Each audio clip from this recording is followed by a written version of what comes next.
Good morning, dear students. I hope you all are fit and fine at your home. So, today we are going to revise our next chapter in science, that is chapter number 4, sorting materials into groups. अब हम जानेंगे कि हम किस तरीके से materials को group में अलग अलग हम सॉर्ट करने वाले हैं. In this chapter, we will learn the following headings. These headings are why we classify things. हम चीजों को classify क्यों करते हैं. हमारा सेकंड टॉपिक रहेगा मटेरियल्स अराउंड अस. आसपास हमारे इन्वायरमेंट में कौन कौन से मटेरियल्स होते हैं उसके बारे में हम जानेंगे. Third, we are having what are natural and human made materials. Natural और मैन मेड मटेरियल्स क्या होते हैं उसके बारे में हम जानेंगे. Then properties of materials. In this heading we are going to learn these properties and these properties are appearance, hardness, solubility, floating and sinking properties, then at last transparency. After these properties, we will explain what is malleability, what is conductivity, then combustibility, and at last conductivity. So these are the topics that we are going to cover in this chapter. So let us start with our first topic, that is why we classify things. हम चीजों को classify क्यों करते हैं. बहुत important है. We look around us. हमारे इस ब्यूटीफुल वर्ल्ड में बहुत सारी चीजें हैं जो हम देख सकते हैं. हम अपने घर पे देखेंगे, आपके घर पे सोफा है, बेड है, यूटेंसिल्स हैं, आपके बकेट है. ये सारी चीजें आप एक साथ तो नहीं रख सकते ना. इन चीजों को आपको अकॉर्डिंग टू देयर यूज, उनके यूज के अकॉर्डिंग उनको प्रॉपर प्लेस पे रखना पड़ेगा. फॉर एग्जाम्पल किचन में आप क्या रखते हो. किचन में आप यूटेंसिल्स रखते हो, आप अपना क्रॉकरी रखते हो. बट बेडरूम में क्या रखते हो. बेड है, आपका सोफा है. इस तरीके से आप उसको क्लासिफाई करते हो अकॉर्डिंग टू देयर यूजेज. इसलिए हम क्लासिफिकेशन बहुत जरूरी है ताकि हमें प्रॉब्लम ना हो.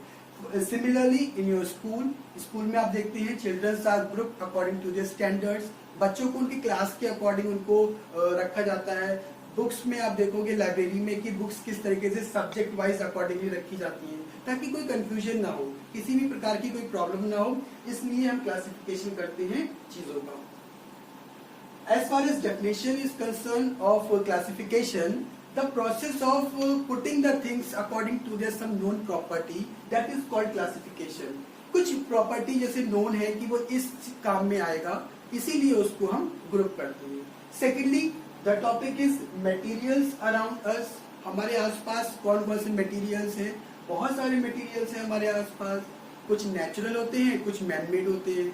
नेचुरल मटेरियल्स आपके मैं आपको बाद में बताऊंगा. अब मटेरियल्स में देखते हैं कि आपको पता है कि आपकी जो बुक्स हैं, कॉपीज हैं, ये वुड की बनी है. ठीक है. बट वुड जो है आपका कहाँ से आता है. वुड आता है आपका ट्रीज से, बैम्बू ट्रीज से, इस तरीके से. तो हम ये देखेंगे किस तरीके से कौन सी चीज कैसे करके बनी है. तो कोई किसी एक चीज से बहुत सारी चीजें बनाई जा सकती है. For example let me show you. This is the table. See this. These are the materials and these are the objects made up of. For example, wood है. wood एक मटेरियल है जिसका यूज हम करते हैं चेयर, टेबल, बुलक कार्ट, ये सारी चीजें बनाने के लिए. सेकेंडली पेपर है, तो पेपर से हम बुक बनाते हैं, आपका न्यूज़पेपर बनता है हमारा. इस तरीके से हम उसको क्लासिफाई करते हैं, हम उसका यूज करते हैं. Now moving to the next topic, that is natural and human made materials. Natural materials, those materials which are we get from the nature. Nature से मिलने वाले मटेरियल्स आपके नेचुरल कहलाएंगे. For example gold, cotton, we can say rocks, mountains, etc. These are the natural materials that we get from God. Secondly, we are having human made materials. अब हम क्या करेंगे, natural material का use करके हम कुछ अपने तरीके से बनाते हैं, that are called human made materials. For example अगर आप चेयर बना रहे हो तो वुड का यूज कर रहे हो, तो वुड आपका नेचुरल मटेरियल है, उससे बनने वाली चेयर आपकी ह्यूमन मेड हो जाएगी. फॉर एग्जाम्पल आपके जो यूटेंसिल्स होते हैं, बर्तन बनते हैं, तो वो आपके एल्यूमिनियम वगैरह से बनते हैं, तो वो एल्यूमिनियम आपका नेचुरल हो गया, उससे जो बर्तन बनेंगे वो आपके ह्यूमन मेड हो गए. नेक्स्ट है हमारा प्रॉपर्टीज ऑफ मटेरियल्स. मटेरियल्स की बहुत सारी प्रॉपर्टीज होती हैं. First one appearance. अपीयरेंस का मतलब होता है शाइन. तो किसी मेटल्स में मोस्टली शाइनिंग सरफेस होता है, तो वो आपका अपीयरेंस हो गया. कुछ ऐसे होते हैं डल होते हैं, जैसे पेपर है, वुड है, तो उसमें शाइनिंग नहीं होती है. Second hardness.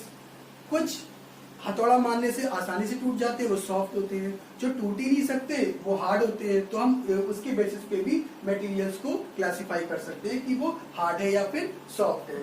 Third, solubility. ऐसे मटेरियल्स जो पानी में मिक्स हो जाए, जैसे सॉल्ट है आपका पानी में डिसॉल्व हो जाएगा, that are called soluble materials. और जो डिसॉल्व ना हो पाए, जैसे आपका स्टोन है, पानी में आप डालोगे तो डिसॉल्व नहीं होगा। देन फ्लोटिंग और सिंकिंग प्रॉपर्टी। कुछ मटेरियल्स वेट में बहुत भारी होते हैं, जैसे आप पानी में डालोगे वो डूब जाएंगे। और कुछ ऐसे होते हैं जो ऊपर तैरते हैं। वुड है, आप ऊपर डालो पानी में तो ऊपर फ्लोट करेगी। ये हो गया आपका floating and sinking property. At last, transparency. Transparency का मतलब होता है कि whether the material is transparent, translucent और ओपेक।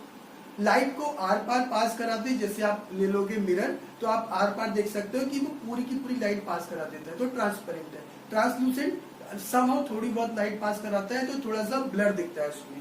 ओपेक में बिल्कुल लाइट पास नहीं होती है, तो वो आपका ओपेक हो गया। फॉर एग्जाम्पल आपका वुडन कोई भी आपकी डोर है तो वो आर पार नहीं देख पाओगे आप उससे, तो वो ओपेक मटेरियल हो गया आपका।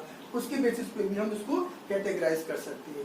And at last we are having the topic malleability. किसी भी सब्सटेंस को, मटेरियल्स को आप बीट करके एक शीट में कन्वर्ट कर लेते हैं, दैट इज कॉल्ड मैलिबिलिटी। तो आपने देखो एल्यूमिनियम वगैरह आप लेते हैं तो उसको आप इजिली बीट कर सकते हैं। Third, ductility.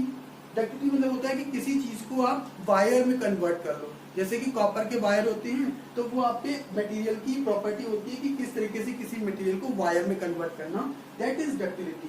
कंबस्टिबिलिटी, बहुत सारे ऐसे सब्सटेंस होते हैं, जैसे आपका एलपीजी है, आपका पेट्रोल है, डीजल है, तो वो जल सकते हैं, दे कैन बर्न। तो वो प्रॉपर्टी, वो मटेरियल आपके कहलाते हैं कंबस्टिबल मटेरियल, और प्रॉपर्टी होती है आपकी combustibility. And at last the topic is conductivity. कोई भी सब्सटेंस, कोई भी मटेरियल की हीट और इलेक्ट्रिसिटी को कंडक्ट कर पा रहा है, अगर कर पा रहा है तो वो गुड कंडक्टर है, और नहीं कर पा रहा है तो वो आपका बैड कंडक्टर है। तो बेटा ये आपका पूरा आज का टॉपिक था। I hope you are enjoying this topics. Keep revising. Thank you.